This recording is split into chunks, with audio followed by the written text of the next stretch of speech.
इसमें क्या बुराई है? किसी पुरुष का स्त्री के साथ बलपूर्वक संबंध, इसमें कोई बुराई नहीं है। नंदिनी, वो एक दासी है और दासियां होती इसलिए, दासियों का कर्तव्य होता है स्वामी को प्रसन्न करना।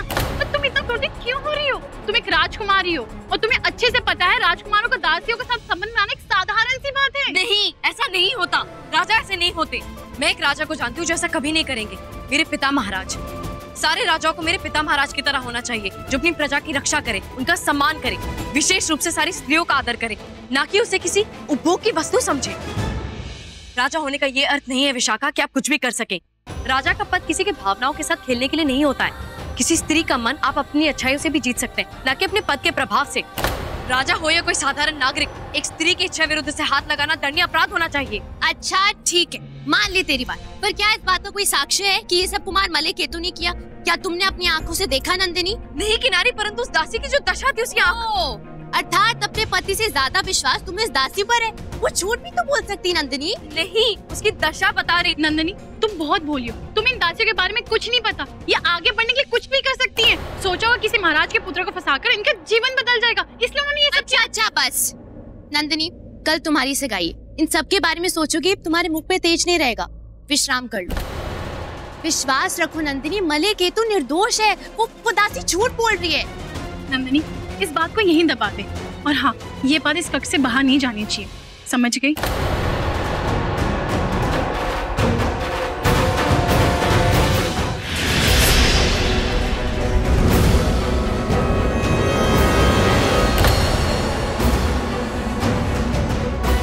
जीत गए तो अब देख क्या रहे हो?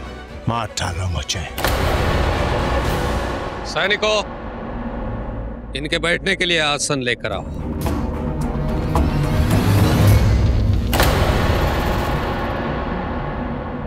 बैठिए सेल्यूकस।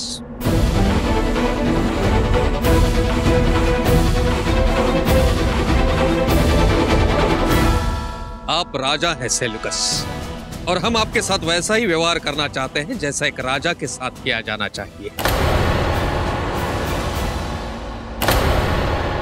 दो विकल्प है राजा सेल्यूकस। एक, हम आपको हराकर, आपको मारकर, आपको और आपकी सेना को लूटकर यहां से चले जाएं। या दो, आप स्वेच्छा से हमारा समर्थन करें। हम निर्णय आप पर छोड़ते हैं राजा सेल्यूकस, क्योंकि हम यहां आपको मारने नहीं, आपका समर्थन पाने आए हैं।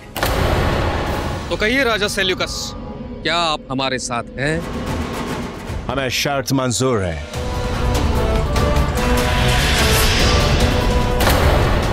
आज से मेरी फौज तुम्हारा हुक्म मानेगी और तुम्हारे लिए ही लड़ेगी। बहुत खूब चंद्र, मैंने जैसा चाहा था तुमने बिल्कुल वैसा ही किया। आपने हमारी विजय के उपहार स्वरूप आपकी सेना हमें सौंप दी। अब हम भी आपको कुछ देना चाहते हैं। हम अपनी ओर से राजा सेल्यूकस को 500 हाथी उपहार स्वरूप देते हैं। कुछ और भी है जो मैं आपसे मांगना चाहता हूं राजा सेल्यूकस। मेरे पास देने के लिए अब क्या बचा है? मैं आपकी पुत्री हेलेना का विवाह हमारे सेना नायक चंद्र से करने का प्रस्ताव रखता हूं।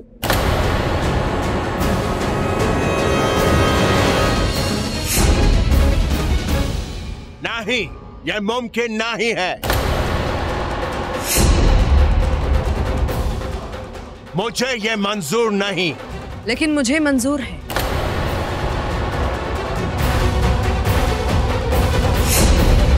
हेलेना, तुम्हें पता भी है तुम क्या कह रही हो? अब समझ नहीं रहे हैं पिताजी।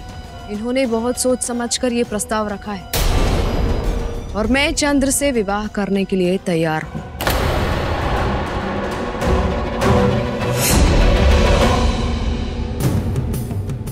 हमने आपसे हाथ मिलाया है राजा सेल्यूकस।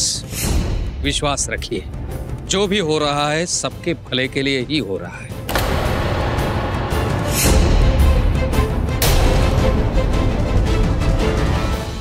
ठीक है, जब हेलेना को कोई मुश्किल नहीं तो मुझे भी ये रिश्ता मंजूर है।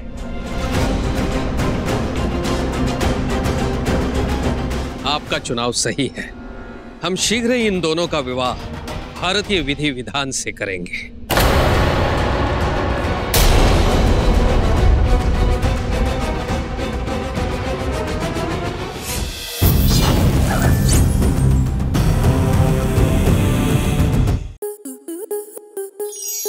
स्टार प्लस के ऐसे ही और बेहतरीन लम्हे देखने के लिए सब्सक्राइब करें हमारे YouTube चैनल को।